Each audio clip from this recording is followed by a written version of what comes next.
सुमित ये कह रहे हैं कि अगर आपने दवाइयां रोक दी हैं, जो इलाज के लिए बांग्लादेश के लोग हिंदुस्तान में आते हैं मेडिकल वीज़ा पर, उनको रोक दिया, और कॉटन इंडस्ट्री में कॉटन भेजना आपने रोक दिया, तो फिर बांग्लादेश के लिए दिन में तारे दिखने लगेंगे। लेकिन मैं आपसे ये भी कहता हूं कि प्याज और आलू हिंदुस्तान से ट्रांसपोर्टेशन बहुत सस्ता है। आपको दुनिया के तमाम देशों से मंगवाना है, मंगवा लीजिए। आप चाइना से मंगवा लीजिए, आप जर्मनी से मंगवा लीजिए, आप यूरोपियन कंट्री से मंगवा लीजिए, टर्की से मंगवा लीजिए, जहां से मंगवाना है मंगवा लीजिए। ट्रांसपोर्टेशन कॉस्ट जो होगा, आप क्या उसको बियर कर सकते हैं? क्या उतना सस्ता आलू प्याज आपके यहाँ मिल सकता है जितना सस्ता भारत के जरिए आपको मुहैया हो जाता है? बड़ा सवाल है। राकेश सिन्हा जी, यहाँ आपको शामिल करना बहुत ज़रूरी है। ये दोनों देशों के बीच में तनातनी इसलिए है कि शेख हसीना की सरकार थी अवामी लीग की, उस सरकार के खिलाफ वहाँ आक्रोश हुआ, लोग सड़कों पर आए, सरकार हट गई, और माना यह गया कि हिंदुस्तान जो है वो बहुत बड़ा पैरोकार है शेख हसीना का, अवामी लीग का, इसलिए हिंदुस्तान से दुश्मनी मोलो, हिंदुओं के ऊपर अत्याचार कर दो, हिंदुओं पर हमला हो गया। ये एक अजीब सा माइंडसेट है। जाहिर है कि ये माइंडसेट आम आदमी के भीतर ऐसे नहीं होगा, तैयार किया गया होगा। तो वहाँ जो एक तरीके से एक नई मानसिकता तैयार हो रही है, और मोहम्मद यूनुस की अगुवाई में यह बांग्लादेश को किधर ले जा रही है, और हिंदुस्तान के साथ संबंधों के समान होने की गुंजाइश आप देख भी पा रहे हैं या फिर नहीं? देखिए, पहले तो मैं मोहम्मद यूनुस को कोट करना चाहूँगा। मोहम्मद यूनुस ने 10 दिसंबर 2006 को, जब उन्हें नोबेल प्राइज़ मिला और उसका उन्होंने स्पीच दिया था, तो एक सेंटेंस, एक वाक्य बोला था, terrorism must be condemned in the boldest manner. और आज वे खुद आतंकवाद के प्रणेता बने हुए हैं और आतंकवाद का नेतृत्व कर रहे हैं। जो एक बात राणा जी ने आपने कहा बहुत ही महत्वपूर्ण है कि ये मानसिकता तैयार की गई है। देखिए, ये हिंदुओं के खिलाफ, ये कोई यूनुस की और शेख हसीना के हटने के बाद की लड़ाई नहीं है। ये लड़ाई लगातार चलती रही है। और मैं अबुल बरकत, एक प्रोफेसर थे ढाका यूनिवर्सिटी के जी, उन्होंने एक पुस्तक लिखी लंबे रिसर्च के बाद, और वे अर्थशास्त्री हैं, उनका बांग्लादेश में बहुत प्रतिष्ठा है एकेडमिशन के रूप में। उन्होंने अपनी किताब में जो बात लिखी, 2,30,000 हिंदू प्रत्येक वर्ष बांग्लादेश छोड़ जाते हैं, यानी उनकी या हत्या हो जाती है या धर्म परिवर्तन हो जाता है या बांग्लादेश छोड़ जाते हैं। यानी 2,30,000 हिंदू प्रत्येक वर्ष कम होते गए। उन्होंने जो एक आंकड़ा दिया कि 1991 से लेकर 2001 तक 767 हिंदूज पर डे बांग्लादेश छोड़ते हैं। छोड़ने का मतलब वो हिंदू नहीं रह जाते हैं, उनकी संख्या कम हो जाती है। और 1991 से लेकर 2001 से लेकर 2012 तक 774 हिंदू पर डे कम होते गए हैं। और उन्होंने एक 2013-16 में किताब छपी और 2013 तक के ये उन्होंने आंकड़े दिए। उन्होंने कहा कि अगले 30 साल में अगर ये गति चलती रही तो कोई हिंदू नहीं रह जाएगा। यानी बांग्लादेश में सिस्टमेटिक रूप से, व्यवस्थित तरीके से हिंदुओं पर अत्याचार हुआ। एक और महत्वपूर्ण बात है, लगभग 2.6 मिलियन लैंड, यानी 26 लाख एकड़ जमीन, हिंदुओं की जमीन कब्जा कर ली गई है एनिमी प्रॉपर्टी एक्ट 1965 के लॉ के तहत जी।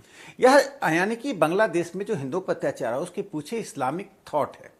ये लड़ाई किसी हिंदू मुस्लिम की नहीं है, इस्लामिक जो फिलॉसफी है, उस फिलॉसफी ने जो वहाँ के लोगों को, जिस भारत ने बांग्लादेश बनाया, जिस भारत ने उनको पाकिस्तान के अत्याचार से मुक्ति दिलाई, उसी भारत के लोगों पर उन्होंने अत्याचार किया। जो एक महत्वपूर्ण बात है राणा जी, जो हमें नोट करना चाहिए, इसकी जड़ में एक भारत की बड़ी गलती है। वो गलती है नेहरू लियाकत समझौता। यह हिमालयन ब्लंडर था। पंडित जवाहरलाल नेहरू ने, बार बार कांग्रेस के लोग कहते हैं आप नेहरू को क्यों याद करते हैं, लेकिन जो गलती वो कर गए वह गलती आज की पीढ़ियां भुगत रही हैं। जवाहरलाल नेहरू ने लियाकत अली के साथ समझौता किया, उसकी कैबिनेट की मंजूरी नहीं थी, अपने कैबिनेट के सदस्यों से उन्होंने बातचीत नहीं की थी। इसी पर श्यामा प्रसाद मुखर्जी ने इस्तीफा दिया था। उस नेहरू लियाकत एक्ट का जो सारांश है, the essence of Nehru Liaquat act, यह है कि दोनों देश अपने अपने माइनॉरिटी की चिंता करेंगे। देखिए, वो दो संप्रभु देश बने तकनीकी रूप से, लेकिन एक महादेश थे। पाकिस्तान के मुसलमानों के संबंधी भारत में, भारत के हिंदुओं के संबंधी बांग्लादेश में, यानी तब का पूरी पाकिस्तान। तो उसको आप पूरी तरह से उनके हाथ दे देंगे। और जो देश धर्म के आधार पर बना, रिलीजन के आधार पर बना और ब्लड सेट बहा के बना, वहाँ के हिंदुओं को, यानी बाघ के सामने हिंदुओं को छोड़ दिया गया। और वही उसी नेहरू लियाकत पैक्ट पर श्यामा प्रसाद मुखर्जी ने इस्तीफा दिया था। एक अंतिम बात इसमें और मैं जोड़ना चाहूँगा कि मोहम्मद यूनुस जो आज कर रहे हैं, उसके पीछे एक साजिश है कि बांग्लादेश से हिंदुओं को पूरी तरह से क्लिंस करने की, ये पूरी तरह साजिश है। पाकिस्तान में संख्या घट के हिंदू 1.5% से कम रह गए हैं और बांग्लादेश में जो हिंदू लगभग 16% थे, अब उनकी संख्या 7.9% रह गई है। और यानी 8% हिंदू पिछले बांग्लादेश के निर्माण के बाद से समाप्त कर दिए गए हैं। तो यह, और इस स्थिति पर जो पूरी दुनिया के देश जो आतंकवाद पर बोलते हैं, वायलेंस पे बोलते हैं, यहाँ पर जो उनकी चुप्पी है, ट्रंप को इस मामले में धन्यवाद देना चाहिए कि ट्रंप ने अमेरिका के चुनाव में वहाँ के हिंदुओं के मुद्दे को उठाया। कमला हैरिस, जिनका संबंध भारत के मूल से था, वो चुप रहे। तुलसी तो मुझे गवार्ड लगता है के बयान यह भी कई बार आए। बहुत ही गंभीर विषय है। इसीलिए भारत सरकार ने जो सिटीजनशिप अमेंडमेंट एक्ट लाया था, मोदी जी की सरकार ने लाया था। तब जब पार्टियां विरोध कर रही थी कि इसमें मुसलमानों को क्यों छोड़ दिया गया, आज उसका उत्तर लोगों को मिल रहा है ना। जी, मुसलमानों को राकेश जी छोड़ा ने नहीं कुछ गया। आंकड़ों ये के जो जरिए अल्पसंख्यक हैं, ईसाई, जी अपनी बात पूरी कर लें। मैं इसको पूरा कर दूं। ये ईसाई, पारसी, हिंदू, बौद्ध, जैन, सिख, इन सब धर्म के लोगों को अफगानिस्तान, पाकिस्तान, बांग्लादेश से यह कहा था यदि वो उन पर अत्याचार हो रहा है, रिलीजियस प्रोसिक्यूशन हो रहा है, तो भारत इनको नागरिकता दी जाएगी, जिस पर एक बड़ा आंदोलन छेड़ा गया। और खास करके हिंदुस्तान के मुसलमानों ने कहा कि उनके साथ अत्याचार हो रहा है। आज मुझे आश्चर्य है कि बांग्लादेश के मुसलमानों के इस कुकृत्य के खिलाफ न जामा मस्जिद से कोई जुलूस निकला, न बड़े मुस्लिम नेताओं का कोई बयान आया। यह बहुत ही दुर्भाग्यपूर्ण स्थिति है। आप अपनी बंधुता यानी अपने कॉमरेडराई उन लोगों के साथ दिखा रहे हैं जो सीधा सीधा वायलेंस कर रहे हैं। वायलेंस जिनकी फिलॉसफी बन गई है। जी, राकेश जी ने जितने आंकड़े रखे हैं वो आंकड़े आपकी समझ के लिए बहुत काफ़ी होंगे।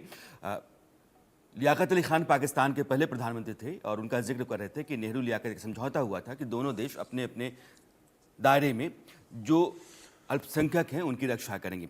इस्लाम में एक उसूल आता है, दारुल हर्ब दारुल इस्लाम, और दारुल हर्ब दारुल इस्लाम का मतलब ये होता है कि दारुल